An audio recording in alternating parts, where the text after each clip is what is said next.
Oh, hi guys, Cykaniki here. I'm back. So my normal filming setup is not yet done, but I tried myself. I'm using natural light right now. Yun lang muna yung gagawin natin, guys. Nandito. So by the way, guys, today I'm trying my best to make a Scorpio makeup look. So first, yun na, I already prepped my face. Lagyan lang natin ng primer, ang ating face lock. So, it's kind of, I don't know if you can hear me right now, but I'm trying my best to film. Kaya, walang ganap today and I wanted to make my day productive. So, after that, I really wanted to use something new, na yung hindi ko pa talaga na-review. Yung parang ano ba? Yung, ganda pala niya. Yung gaanong lighting, no? Sure. I'll be using this Revlon 3 times. Lately pala guys, yung skin ko is improving. So, nawawala na yung mga small bumps and all. So, yan. We're going to have, hindi ko alam kung anong gagawin ko. Gusto ko yung super dramatic, pero, ewan. Simple na lang yung gawin natin. Hindi mag-trigger ang ating.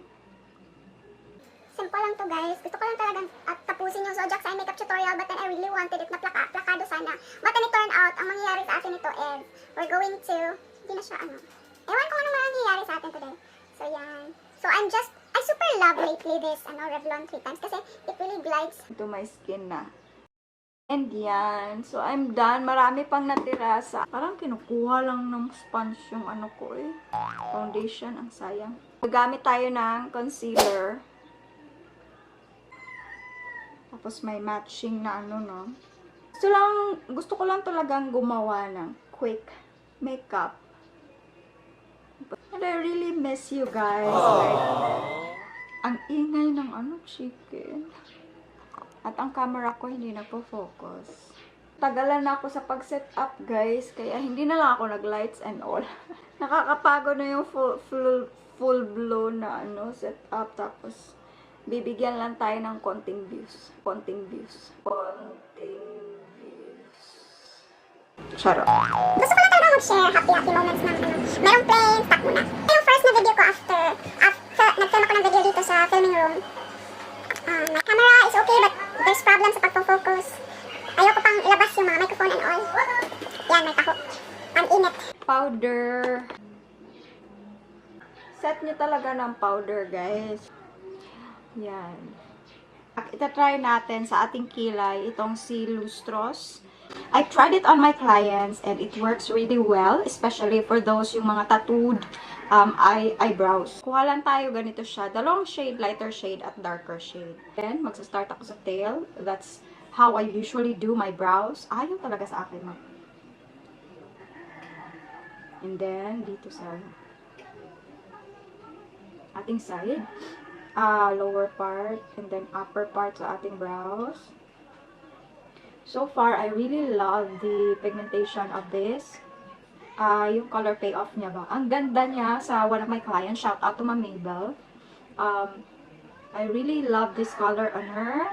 So, I did her makeup on her music video sa launching niya, which is the Good Vibes. Tingnan yung makeup niya doon. Super love it. Yan. Hindi na lang tayo sobrang dramatic today, but yan lang. Yan. So, yan. Ano masisay niyo sa color payoff niya? Ang dali niyang gamitin, guys, and super pigmented. The only thing na ayoko lang sa kanya, that you must be careful kasi grabe yung fallout niya, but the color payoff is good. And if ever meron nang mag-fallout, ang dali lang yan din kunin. You must prepare, mga clean brushes and swipe away lang ganun. And sa color, grabe bongga. Gawin ko yung kabilaan natin ba? If nagmamadali kayo and pupunta kayo ng office, ang dali lang talaga niya i-apply guys. Ito, natagalan lang kasi I'm talking to you. But then, lang talaga, parang seconds lang ata, 2 seconds. Ang dali lang talaga niyang i-swipe. Yun ang kagandahan niya. So, i-blend nyo lang dito para hindi maging super boxy yung kilay nyo. Mag-contour naman tayo. So far, ang gagamitin nating contour, ito try naman din natin yung DYS Matte. One of my favorite right now. Hindi ko siya. Ang grabe ng eyebags ko So, ito siya. Ganito siya guys. And, natin ha. Pat lang yung excess. Ayan, tingnan nyo ha. Super subtle ng color niya, na which is super good actually. Kasi ang ganda ng color deposit niya sa ating ano. I'm using the Marianod pala na brush. Tingnan nyo, oh. Love it. Contour natin ang ating forehead. Yan. Dito, hindi ko na kailangan i-contour dito kasi super ano na ng jawline ko. Dito lang. Ilalagay ko siya dito ng konti. Yes. Ito, like this. And as you can see, ina-up ko siya dito. Para more defined. Papa-excess. And yan. Minsan, nilalaro ko siya talaga. Patangos-tangos ng ilong. Ganon. I'm using the wet and wild. Subtle lang to pero super ganda nito. Oh, yan, oh. Yan. Tapos dyan, lagyan mo lang dyan. At dito. Yan, hindi pa tayo nag-eyeshadow. Nakalimutan na pala yung eyeshadow. So for our eyeshadow, because I'm going to go for parang Scorpio. I don't know if we're heading to Scorpio look. But, sige, we'll try this one. This is the Twilight. Naglagay ng primer, any concealer, but sige na, naglagay na tayo. Hindi ko alam ano ba tong klaseng tutorial na to. Blend. Para merong konting grip ang iyong eyeshadow. Lagay natin dito sa ating crease and we're going to drag it pataas. Hindi ko alam kung ano ang gagawin today. Wala talaga to sa plan, guys. I just really wanted to play with makeup. So, same color, Twilight, lagay natin sa dito. Sa, yan, connect natin siya dyan. Ito, parang reddish. Dito na side, yan. Parang darker shade. Dito, oh, lagay natin siya here. Parang ano lang, parang i-darken. And then blend, and blend. I'm going to put on Eden here. Yan. Option of having cut crease, kunwari. Tapos lagay ko to dito sa middle. Black gel liner. Na liner. Lagay natin sa ating dito. Yan. Yung ganyan. Ang subtle lang. Blend lang natin siya ng konti. A bit of black here. Parang connecting lang siya. And we're going to set it with ang black eyeshadow lang. Ang i-extend natin siya. Charot. Tapusin ko muna yung kabila. And I'll be back. We'll be using these lashes. This lashes is given to me by Mom Mabel. Thank you so much, Mom Mabel. And this one, this blue is from Glad King. I don't want to use this on my client first, but na-purchase to ni Mom Mabel. And I'm going to try it first kasi, especially Mom Mabel is super allergic to blue, like especially Makate. So, i-try ko muna sa akin self before trying it to her para alam ko baka mag-allergy. Diyos ko, Lord. Sana hindi naman mag-allergy, Lord. Salamat. Thank you. Thank you in advance. So, idikit ko muna to and I'll be back. Yan na. Parang ako rin na-shock ako sa aking mata. But, lumalaban ang ating mata. These lashes are usually used for drag queens and super bababoom. So, thank you, Ma'am Mabel, for this. It is super useful sa ating creative looks. And, by the way, guys, proceed tayo sa ating blush on kahit nakakaano na yung ating eyes, no? Ganun. So, I don't know if you can see. Ang ganda. Blush on tayo, itatryin din natin tong BYS. Marami yatang BYS ngayon.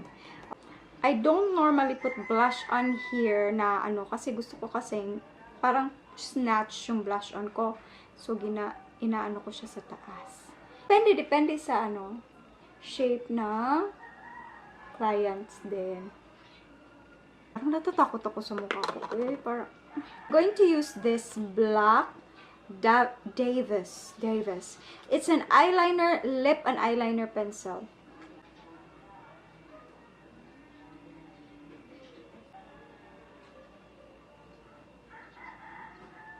Super smooth niya gamitin, guys. Nabili ko to sa Shein ba? Lagay ko na lang sa description. Gamitin natin si color K R702.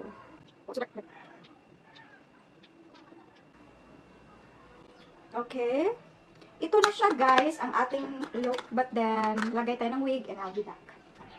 So, I'm back guys. This is it.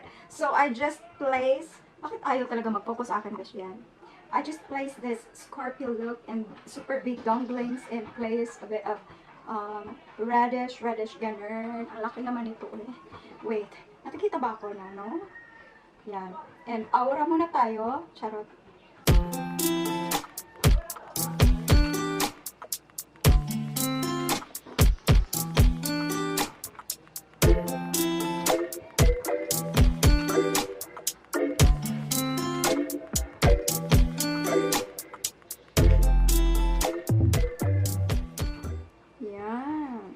Yan na guys. That's it guys. Thank you so much for watching. Natanggal na yung earrings ko kasi so, thank you so much for watching. I hope you like, share, and subscribe. Bye-bye for now. See you soon. Sarangke.